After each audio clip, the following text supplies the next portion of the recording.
All right, on the bench today is another ShopGoodwill turntable. So we'll see what this is all about. It's a Pioneer PL 115D.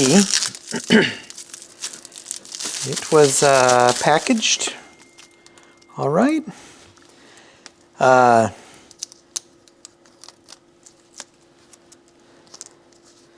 And these are local Goodwill purchases, I believe. I didn't buy them. The shop owner, 402 Vinyl, bought them.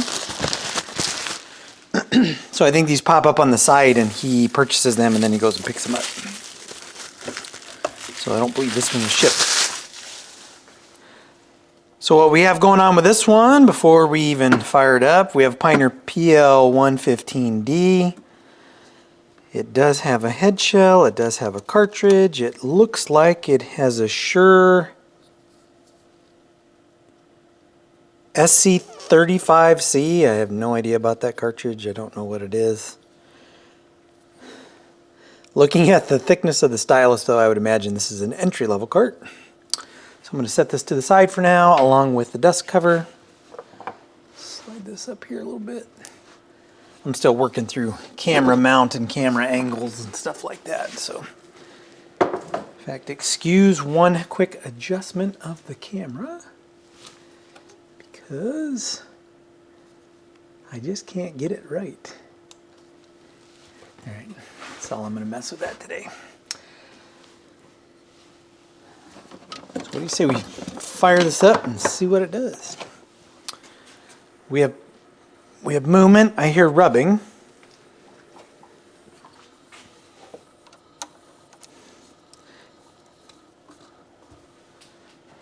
Interesting. I don't know what that was. Let's take a look at this. We do have a belt. That's interesting. All right, so let's try it this way. Let's move the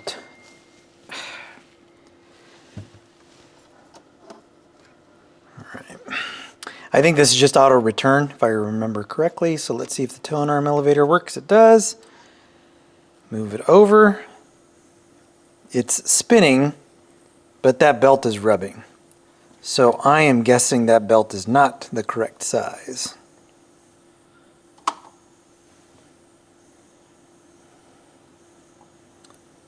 And it does appear to have a good auto return. So that looks like it's working. And shuts itself off. All right. This is the generation of Pioneers that use that horrible, cheap vinyl veneer. So what I think I'm going to do is I'm going to buy some 2-inch veneer. I think I'm going to do this one in either a birch or a maple. And birch or maple because that's what the local home improvement store has. And I'm going to re-veneer this. So this, I'm going well beyond what I would normally do on one of these. And really it's just because I have time to do it over the next week or so. So I think I'm going to do that on this one.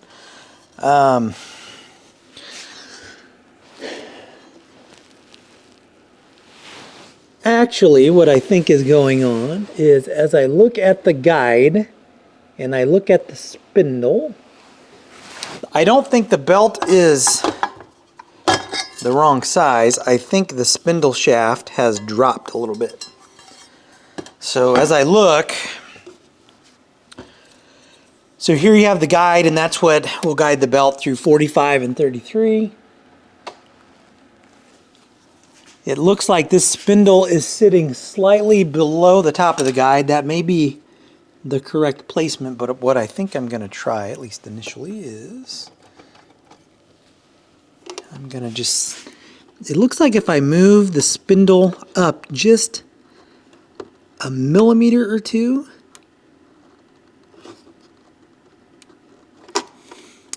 if I can, that screwdriver is useless. Let me grab a different one.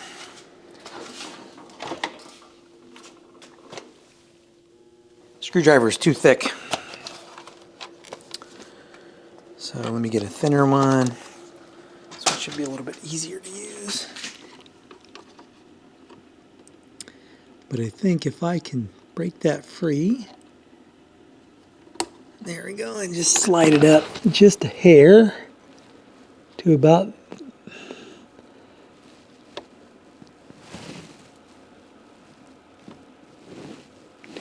there.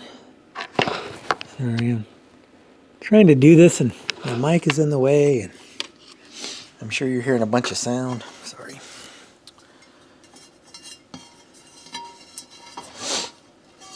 We'll see if that. And it's not. I mean, it's not a horrible rubbing noise, but it's enough. I mean, you can hear it. I think that may help with that. So let's see. Yeah, it's a little bit quieter, but I still hear the rub.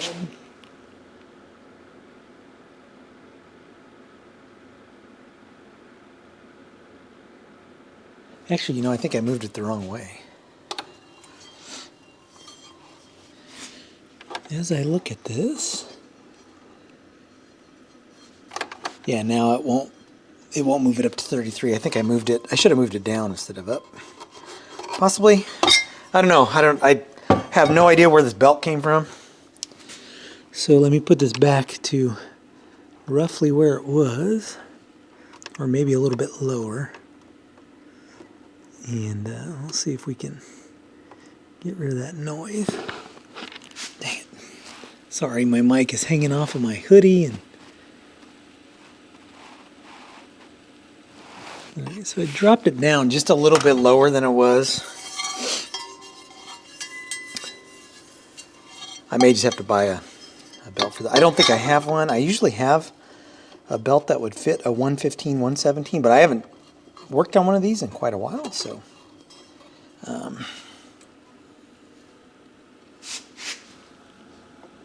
yeah, that did it. So now it's quiet. There's no more rub.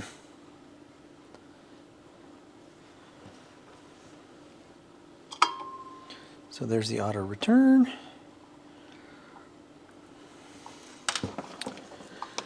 Now I'm going to be taking this apart and I'm going to be applying the new veneer, but I might as well, before I get too far into it, I might as well test it for sound, because if I have to replace the RCA cables, I want to know that before I break this thing apart. What I'll do in this segment here is I will finish testing, and then I'll disassemble, and we'll start getting the plinth ready for the new veneer. Grab my test record. I don't really listen to these. This is just to see what's going on with the sound. Stereo on, see if we have a buzz.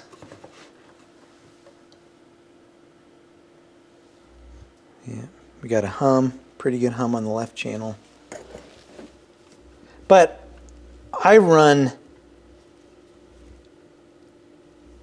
I'm using some, basically it's an RCA cable that comes off the back of the receiver. And I think the adapters that I use also cause a little bit of an issue.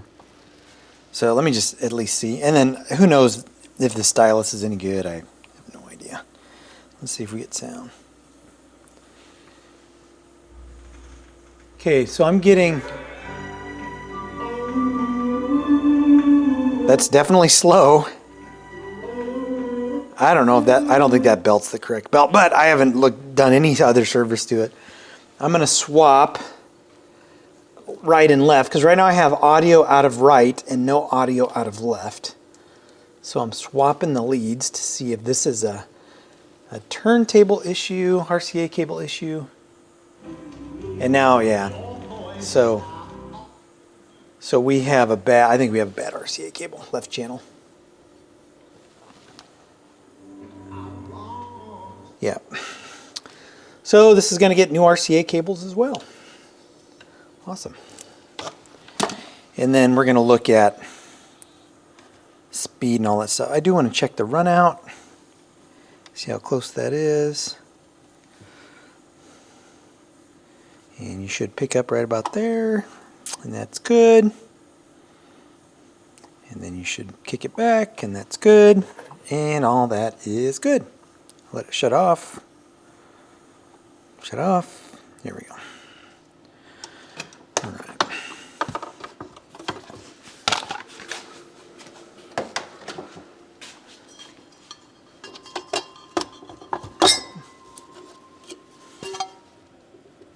I mean, that seems to be all right.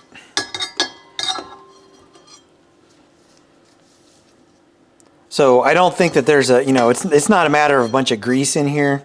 I mean, I will take that apart and service it. These are pretty easy to get to, if I remember right. But I have no idea about this belt. I mean, it feels good. It feels stretchy.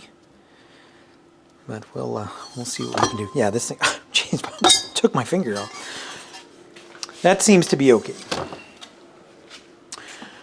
All right, so what does disassembly look like on this?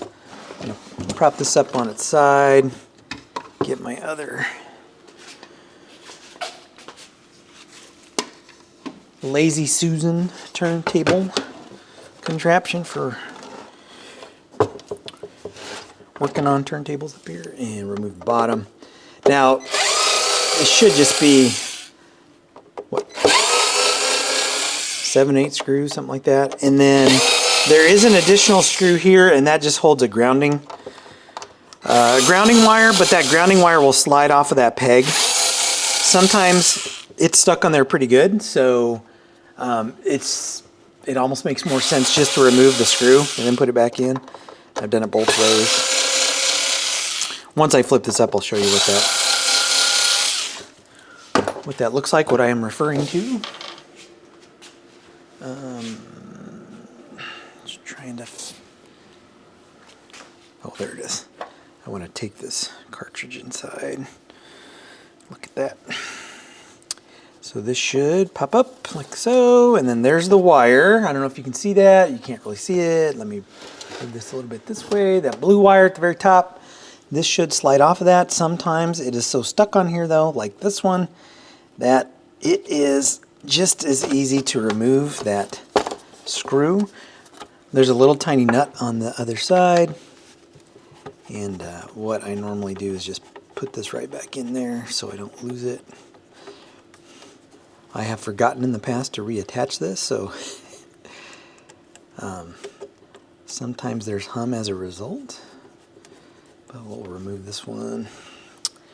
And it's off, so get this out of the way. Got a lot of stuff going on here today. And put this back in, either here or put it in the hole that's on the bottom. Now this does have some grease. It's not sticky. You know, if it's not sticky, I usually don't mess with it. I may hit those points there. Here's the bottom of the spindle. Again, I don't know that I'm going to need to go in there and do anything, but we'll look at that. Sometimes these have a bad switch. That's where the switch is located. So if you ever have one where you move the tone arm and it doesn't want to turn on or doesn't want to turn off, that's the micro switch that you would want to adjust. Sometimes if you get belt rub issues or if you have a motor that's kind of fallen, these motor mounts will rot, they'll dry out, and they'll go bad. These seem to be okay. They seem a little bit dry. I don't know if I'm going to do anything with those or not. I may just leave those like that. To remove the plinth on this from the top of the turntable, I believe it is just a matter of removing these screws. So look at this. And then tone arm wires. Get a better, it looks like these are the tone arm wires. No, that's power. Power tone arm wires over here. Yeah, tone arm wires over there. So they're running through this little jacket here and then out. So.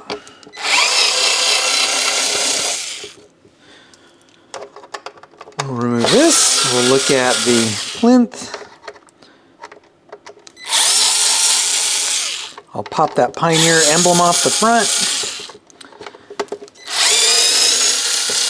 Take a few measurements of where that will go back. So there you have that. That's pretty easy. Get these screws out of the way. And get the turntable out of the way. So yeah, the RCA cable replacement. Looks like that won't be too bad. I do like to preserve the original ground wire though, and then I just kind of tape it to the new ones, which is, it's not the greatest, but I haven't found a real good way to connect those. And there's the board that'll come out when we go and replace the RCA cables. So move this out of the way. Give you a little bit of a preview as to what removing this veneer looks like. I did this on the PL510A. There's a video that I released forever ago that covers that. This Pioneer badge will come off with, it's got some gunk on it. Just put one end of a razor blade underneath and kind of just move it a little bit off of the surface. Loosen it up just a little bit so I can get a little screwdriver underneath. And I may not have removed it. There we go. So it just pops off like that. Oops, pops off like this.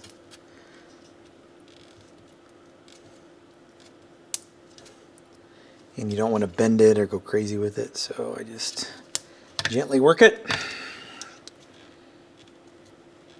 And normally they pop right out. This one's going to be difficult. There we go.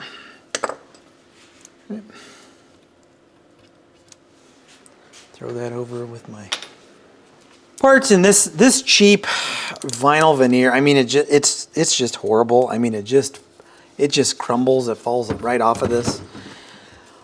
What needs to be done though is there's actually, and I'm not going to remove the veneer and then remove the backing. I'm just going to do both at one time. So there's actually this. Let's see if I can get it with my fingers here and show you. I grab a heat gun and move it like this. Man, it's hard to find a good spot for this. So it comes off. And I'll just kind of do it this way to show you what this looks like. Right, it just peels off like this. Right, just comes off, and it's kind of like that. It's a tan backing wrapping that they use, and then they put the crappy vinyl veneer on top. Heating this up helps remove it. You don't probably have to heat it up, but you'll remove less of the particle board or MDF. I don't think it's MDF, but I don't know what it is. Whatever they use for the plinth material, if you heat this up. You don't have to use a heat gun. You could use a hair dryer on a pretty high setting, but I mean, it's not real difficult to pull off. So I'm not going to burn through any battery or memory to record that. I'm just going to heat this up, pull all that stuff off. When I pick it back up, come back to applying the new veneer to the base, go through that process, and then we'll get on to getting the turntable stuff sorted out. So I've repositioned the camera on my tripod because I'm actually in the middle of another project. So all of the vinyl wrap has been removed. Luckily, there are openings on the back of this, so I know which is front and which is rear when I go to reapply the Pioneer emblem. What I'm going to do now is, this is pretty rough, so I'm just going to take my orbital sander. It has 120 grit sandpaper on it. Just sand this down to where it's a little bit more smooth. And then I will come back and we will talk about applying the veneer. I think I left the veneer in my car. But it's just, well, I'll talk about the veneer when I come back. So let me sand this down. I'll come back and talk to you about the veneer. All right, so here's what I'm using. It's just, right, banding, veneer banding. And I don't use this all the time. I've used it a couple of times in the past. Razor blade would be easier to cut that. So we'll just cut that tape. And so this is how the wrap goes. So we're going to start right a little bit off the end of the veneer. Actually, we're going to go about there. Right there's the seam. So I definitely don't want to use the seam. So I can either cut that now, but what I'm going to do is kind of go and mark it, right, starting on the left side, and we're going to go back from the left and then around to the front and then back, and then we're going to wrap to where basically we have a nice wrap going around, and then it's going to meet back at that seam. Back at the seam, it's going to be off, it's not going to align, but that's just the nature of using this stuff. I could, well no, because we've got that join right there, so. And then what I do is I'll just mark this, I'll just mark it with a piece of tape and then a little pencil mark indicating kind of where the sides are going to go. I've also done it kind of like this. So actually, if we lay the veneer out, and this stuff is kind of hard to work with. And again, I don't use this all the time, but yeah, it's not going to work very well. You can kind of use the plinth as a guide and lay the veneer out and kind of mark it. So like right there's the left piece, and then I can kind of, again, this is all rolled up. Right, so we can kind of do it like this, and then mark, and then this piece will be the left, and then this piece will be the front, and then this piece will be the right, and then we'll kind of wrap it around that way. So I'm going to mark this and cut the individual pieces, and then we'll warm up the iron and we'll apply the veneer. All right, you have to excuse me, I'm working between two different projects. All right, so I was trying to get that to lay a little bit flat, but it looks like that's not going to cooperate. So here's left, so I've marked them. So this is left, and then we have, so that'll go on this side, and then we have front, actually go like this. Yeah, wait. That's the bottom. So this is, yeah. So left, front, right, rear. That's how it goes. And I've got them all marked, left, front, and then right, and then rear. So all I'm going to do, and left is longer than the others because it had that seam. So I'm going to align this as close to the corner as possible. And this banding is just about the exact size as this plinth. In fact, the banding looks to be a little bit smaller than the plinth. Well, that sure sucks. Look at that. That is not the right size. Huh.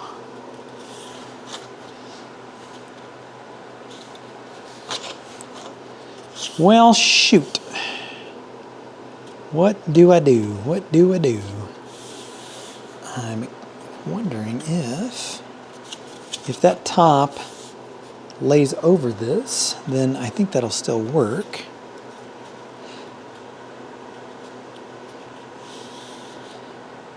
Yeah, I think that'll still work. So I'm going to roll with it. So all I'm going to do is I'm going to iron this on. I have a veneer scraper I'm just going to use to make sure that is nice and tight against that. And yeah. So I'm going to do that off camera because I can't really do this. I mean, I got the camera, I'm all contorted. So I'm just going to iron this, right? Iron the veneer on, scrape it. I'll come back when I've got this thing wrapped. All right, so the veneer's been applied. This stuff is absolute garbage. Let me get that. Don't buy this garbage here. So number one, you can see the size was off. And you know what I'm going to do here? So I've sanded all of the sides. I'm going to go ahead and put because I'm not going to stain this naturally, it's maple.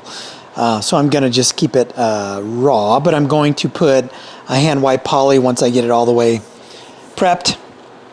And then I think I'm just going to take maybe some dark brown or light brown paint, and I'm just going to paint along the bottom and kind of make it look like it's intentional.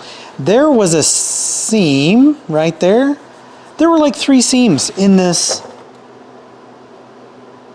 what, 6 foot, basically a 6 foot piece of, well, I like to say what it's a piece of, but this 6 foot piece of banding veneer, which is absolutely ridiculous.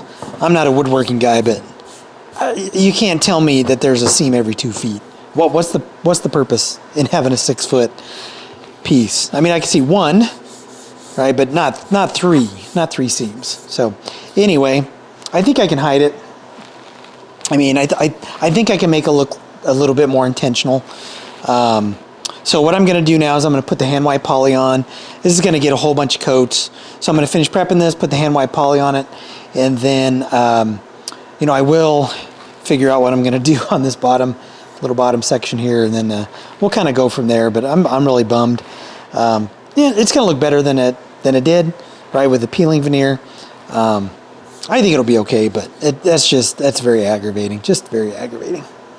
All right, so here's the plinth. Now it's not attached. I was just kind of fitting it, see how it would look, and I think the re-veneer actually turned out pretty good. Now I did have, because the veneer wasn't the right size. I mean, it was just a little bit short, right? It wasn't quite tall enough. What I did was I applied it, and then I just painted this little tiny bottom strip black, flat black, with some modeling paint, like for model airplanes. Gosh, if I can freaking talk today. So anyway, I think it looks decent. You know, these turntables aren't worth a whole lot of money, so even to clean it up that little bit, I think makes a pretty big difference on the turntable. I still have to finish removing some gunk off the top, but I think this is going to be okay. So what I'm on to now is I'm going to reposition the camera, and I need to change out the RCA cables. I think I found a set that may work. I need to see how these are run through the plinth. These may be too thick, so I may have to use some kind of cheapy RCA cables, which I really don't like to do, but it just depends on what I need to feed through there. So again, I think the natural maple veneer looks pretty good on that. So anyway, let me move the camera and we will replace those RCA cables.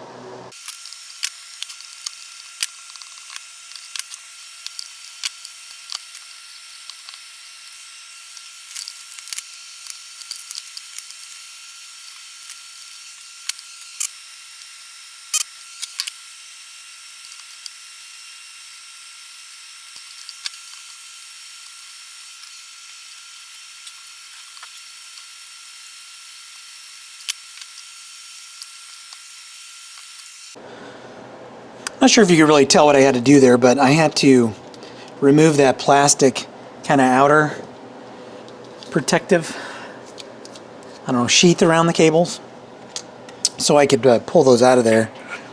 And then I just clip the ends off. I'm keeping the original ground, and then those were, oh, maybe I don't, oh, here it is.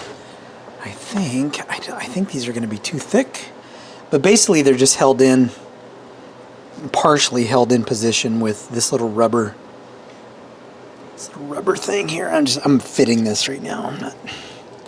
So yeah, that'll work. Yeah, that'll work. So sweet. All right, so now I'm going to go and I'm going to prep the ends. So I'm going to remove these. And these are just Amazon basics. They're actually decent RCA cables. So I've used different cables over the years. I've used Monster, I've used generic, I've used whatever old ones I have. Kind of depends on what I'm trying to do. If this were like an old Thorns or AR, I've got gray RCA cables I've, come across, and I'll just clip an end off of those.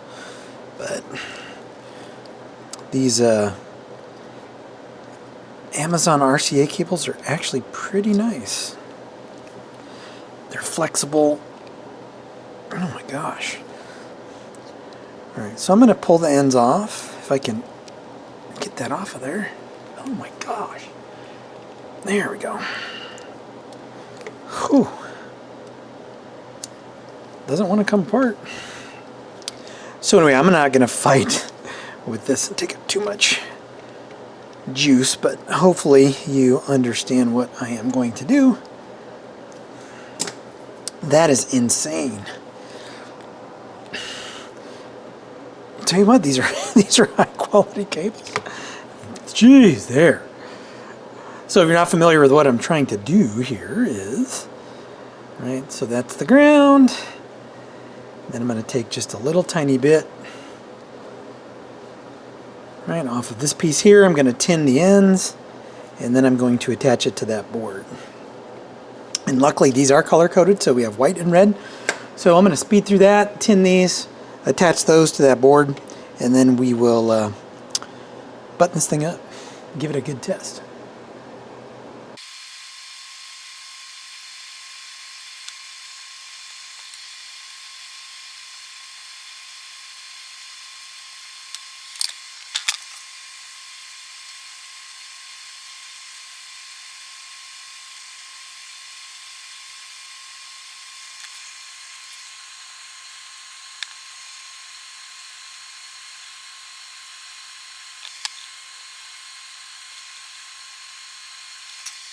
I'm having a little bit of a hard time getting that solder that's on there to melt, so I'm going to have to remove the old solder because it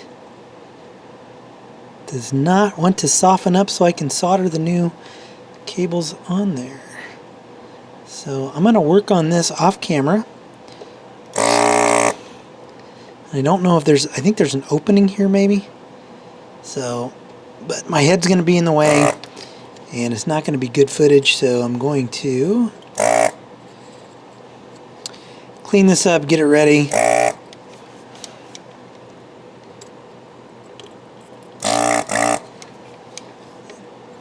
Oh, it's wrapped, I see. Okay. It's wrapped around that post. Alright. Okay.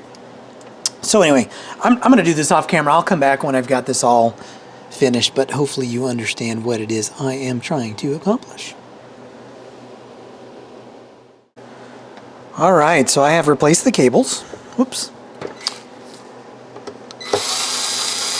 And I was able to feed them through that little grommet.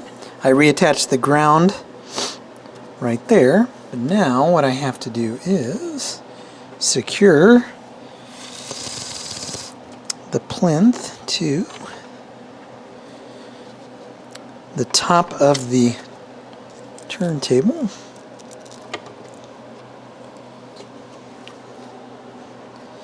Make sure all these are in the right spot. Oh, whoops. Put them in the right ones. That would help.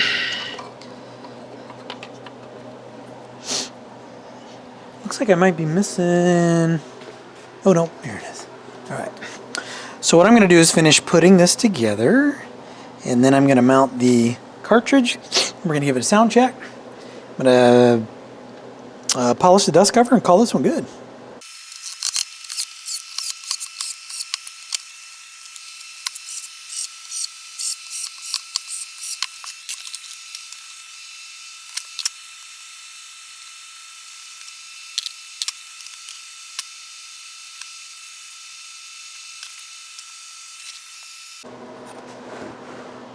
All right.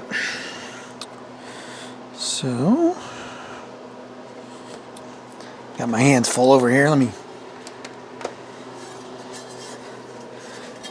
put the platter back on.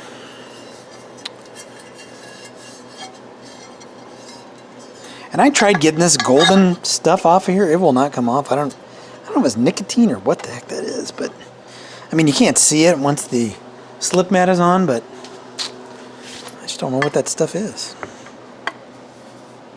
Well, maybe I didn't do this one. Let me try something real quick.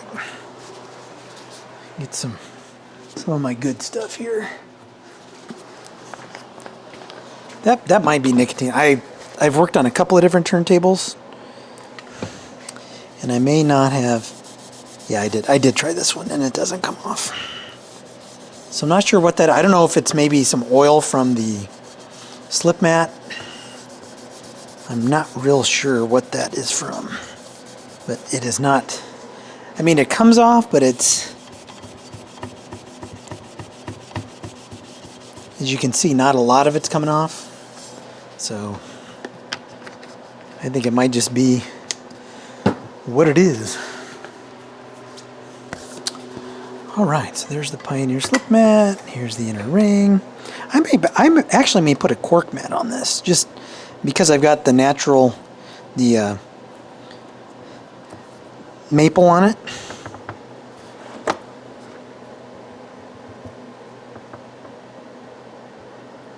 Okay. Alright. And this is just going to be running an Audio-Technica AT3600L. Supposedly an Audio-Technica. Set that to 0. I'm going to do a poor man's alignment. Set it for 2.5. Just to test the sound.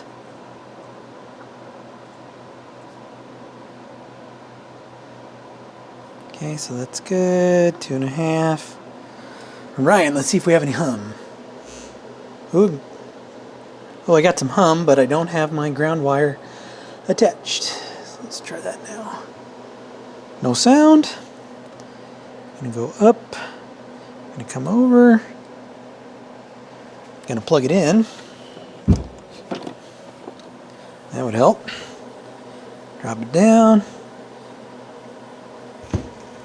We have sound, Johnny Rivers. Nice. Make sure auto return is still working correctly.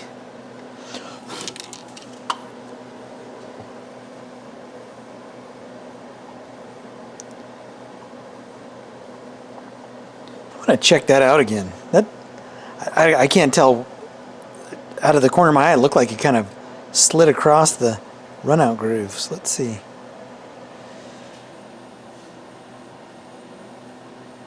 Okay, so there's the end of the song. Should move over. Oh, no, it's fine. Set anti-skate to 2.5. All right. Sweet. So what I have left to do is I'm going to go do the dust cover, and then I'm going to reposition the camera back to where you can see the turntable kind of head on, and we're going to wrap this project up. I think I may have to adjust how this top is sitting in here, though. I think it's a little bit off here on the front, so I'm going to adjust that as well. And we will come back and wrap this project up. Alright, here's the after. I need to wipe off some of that Novus off the top, but I don't know, I think it looks pretty cool. I think the little makeover on this Pioneer PL 115D is, I don't know, I think it's pretty neat. Not admiring my own work.